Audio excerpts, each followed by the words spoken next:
नमस्कार मित्रों, राजनीतिक विश्लेषण के नए अंक में आपका स्वागत है। आजम खां को लेकर क्या ऐसा भूचाल आने वाला है? आजम खां को लेकर उत्तर प्रदेश की राजनीति में कौन सा बदलाव होने वाला है, इसको हालिया के कुछ बयानों से हम समझने की कोशिश करेंगे। कुछ दिन पूर्व अभी आजम खां की पत्नी तंजीन फातिमा अपने पति से मिलने के लिए जेल में गई। जेल से निकलकर जैसे बाहर आई, पत्रकारों ने उनको घेर लिया, उनसे सवाल किया कि मैडम, क्या आपको समाजवादी पार्टी पे भरोसा अब नहीं रहा? समाजवादी पार्टी पे कितना भरोसा है? तो उनके मुंह से यही निकला कि हमें किसी पे भरोसा नहीं है। तो पूछा सपा पे भी, तो उन्होंने कहा कि किसी पे नहीं भरोसा, हमको सिर्फ अल्लाह पर भरोसा है। उसके बाद चर्चाओं का बाजार गर्म हो गया। हालिया में भी आपने इटावा में देखा, कथावाचकों के विषय पर जो कथावाचकों को अपमानित किया गया, जिनको अपने कार्यालय में बुलाकर अखिलेश यादव ने बाकायदा सम्मानित किया क्योंकि वो यादव बिरादरी के थे। दो उसमें यादव थे, एक उसमें दलित था। तो एक चर्चा ये आम हो गई आजम खां के समर्थकों में कि जिस तरह से लड़ाई अखिलेश यादव अपनी बिरादरी के लिए लड़ते हैं, इस तरह से आजम खां के लिए नहीं लड़ते हैं। न कभी ज़मीन पे उतरे, न किसी तरह का कोई आंदोलन किया, कुछ भी नहीं किया, न समय पर जेल ही मिलने गए। और जब अपनी बिरादरी की बात आ जाती है तब घोषणा कर देते हैं कि अगर हमको न्याय नहीं मिला तो 3 दिन के अंदर मैं आंदोलन छेड़ूंगा। इस तरह से घोषणा कभी अखिलेश यादव ने आजम खां के लिए किया? आजम खां के समर्थकों में ये बात आम हो गई। उसके बाद अभी कल परसों यही सवाल किया गया अखिलेश यादव से।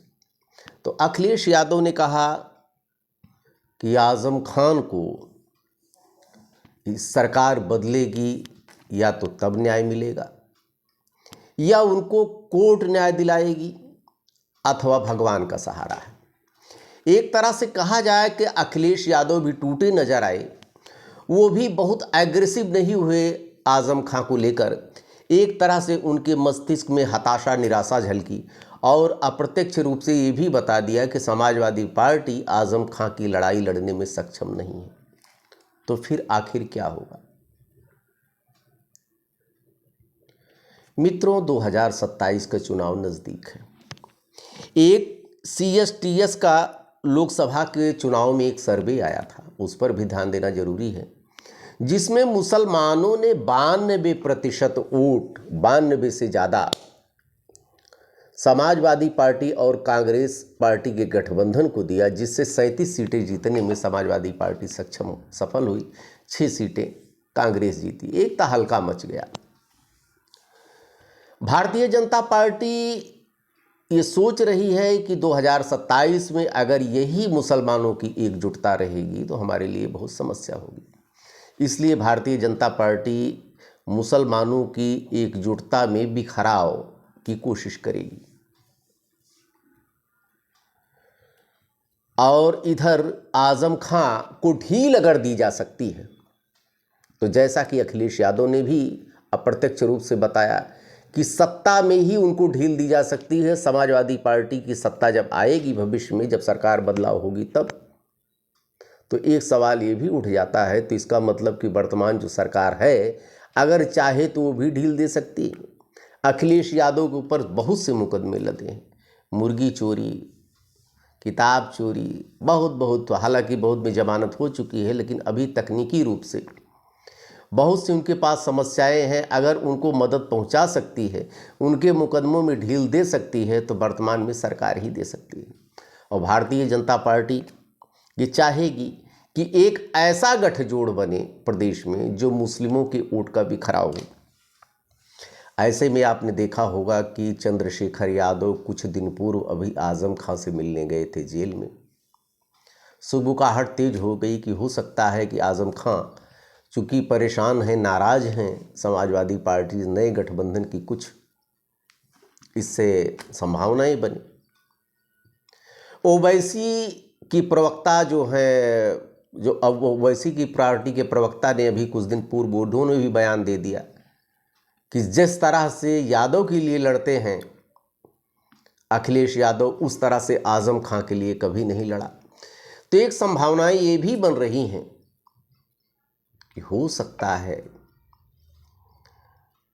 ओवैसी की पार्टी, चंद्रशेखर आज़ाद और जेल से बाहर आने के बाद आजम खां एक मोर्चा बनाए और मुस्लिम वोटों में बिखराव हो, जैसा कि अप्रत्यक्ष रूप से भारतीय जनता पार्टी चाहेगी। और चूंकि सत्ता भारतीय जनता पार्टी की है, तो सत्ता में भारतीय जनता पार्टी ही ढील दे सकती है, ऐसी संभावनाएं हैं। क्योंकि आजम खां बहुत नाराज हैं। रामपुर में अब की बार जिस आजम खां की तूती बोलती थी,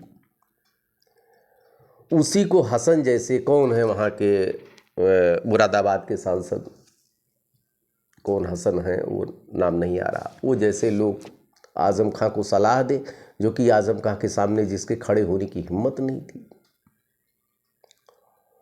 तो ऐसी परिस्थिति में एक मजबूत गठजोड़ इस तरह की बन सकती हैं, इस तरह की संभावनाएं हैं। अगर कहीं चंद्रशेखर, आजम खां और ओवैसी का गठबंधन बन गया तो भारतीय जनता पार्टी की राह आसान हो जाएगी।